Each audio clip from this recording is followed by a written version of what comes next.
What's up, Madridistas? The Copa del Rey final is after tomorrow. This is a must-win game for Carlo Ancelotti if he's going to keep his job as the manager of Real Madrid. We are the underdogs going into this game, and rightly so. But you cannot tell me Real Madrid, even as poorly as we've been playing, should be an underdog to this degree.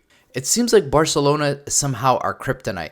That our players, they seem to not play at their best level, and Barcelona takes it up a notch. But I think this game is going to be a lot more competitive than the last two games that we faced Barcelona. And in the end of the day, it's 11 against 11. At some point, your pride has to kick in. You cannot call yourself some of the best players in the world, show up to a cup final, capitulating, and not playing, not trying to win this game. I think I speak for many of you, and you can let me know, all we want to really see is effort. The first Clasico this season, we obviously got a drubbing. But in that first half, we easily could score 2-3 goals. We should have been up. We should have had a comfortable lead in that first half. Obviously, Kylian Mbappe, Vinicius did not wear their finishing boots that first half. We go into the half 0-0, and then second half we run out of steam. Barcelona absolutely takes over. And that's why there was that whole story around Antonio Pintus. Is a lot of people were asking questions, what's going on with the Real Madrid fitness? Why are these guys running out of gas?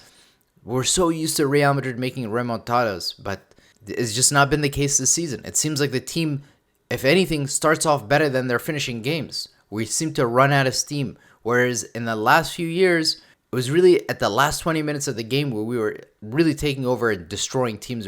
They were not able to keep up with us physically. Now, in the first game, we played with the 4-4-2 formation out of possession. Carlo Ancelotti wanted Kylian Mbappe and Vinicius to take advantage of the Barcelona high line. He wanted them to exploit it. Obviously, Barcelona had a lot of success with in the second half when they made some of those adjustments, finding those spaces behind our attacking line and our midfield line.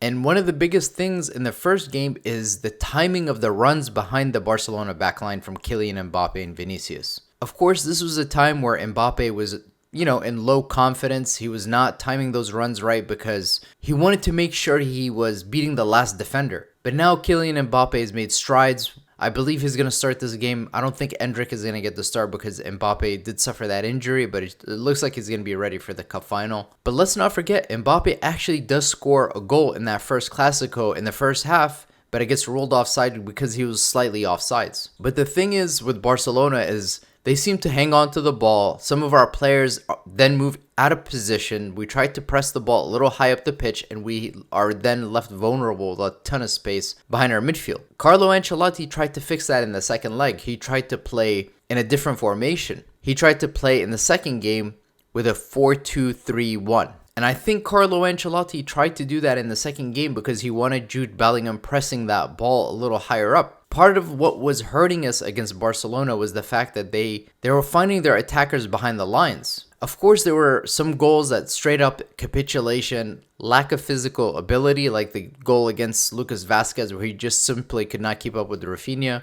Obviously, if Valverde plays a right back, that's not going to be the case. But finding Lewandowski through our entire defensive shell, a line-breaking pass right through the middle, that could be avoided by pressing the ball there. Carlo Ancelotti tried to use Jude Bellingham in that position to press the ball there. So even when Jude was making those runs off the ball, trying to press the ball, he inevitably ran out of steam. But the fact that Barcelona uses Lewandowski as a target man, they can play those balls over the top, and then Lamine Yamal, Rafinha, they anticipate those passes from Lewandowski. They make those runs right behind our back line, and when they receive those passes, they're in acres of space. So what do we know so far from the games we faced Barcelona? We know we can't press them high up the pitch because every time we've tried to press, there's just too much space left behind. We know we need to pressure the ball because every single time they do have the ball, if they're left with their players with time and space on the ball, they can find those line-breaking passes to break our entire defensive block. We know that their fullbacks will sometimes try to play balls over the top directly to Lewandowski, and then Lamine Yamal, Rafinha will be making those runs in behind. Fran Garcia is definitely going to start. Carlo Ancelotti confirmed that. So it's more than likely that Federico Valverde will play at right back. That means a double pivot of Tchouaméni and Ceballos. What I like about Ceballos playing this game is what he offers you is more control of the ball. Real Madrid having more possession, giving Barcelona less opportunities really is going to be key in this game. But even more important than that is you have to cut the supply. We need Vinicius and Mbappe both pressing the ball as well. Whether it's Balde or Koundé, They cannot have time and space on the ball either. Real Madrid simply needs to commit to players behind the ball, being in a more defensive shell, and trying to hit Barcelona on the counterattack, trying to frustrate them.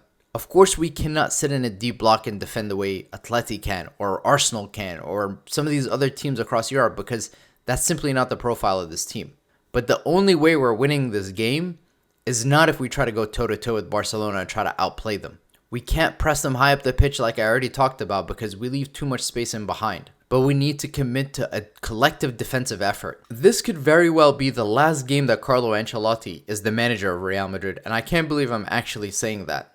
It really has not sunk in for me because this guy has been around this football club for many years. And no matter what you think of Carlo Ancelotti, he's brought a lot of success to our football club. So if this is his last game in charge, all I have to say as a Madridista is thank you for all the titles that you brought to this football club. As Real Madrid fans, we want to see this club do well, but that doesn't mean we're not grateful for everything that you've done. Sometimes in life, you take something as far as you can. So I don't think there needs to be any anger aimed towards Carlo Ancelotti. He's clearly not a bad person. He's created a very positive image for Real Madrid around the world. Let's not be the fan base that tries to trash a guy who's brought us so much success and titles. I agree that we should have a new person in charge next season, but that doesn't mean we need to hate the guy because he doesn't deserve hate. All I know is I believe that we can pull it off. We can win this game. We have the best players in the world.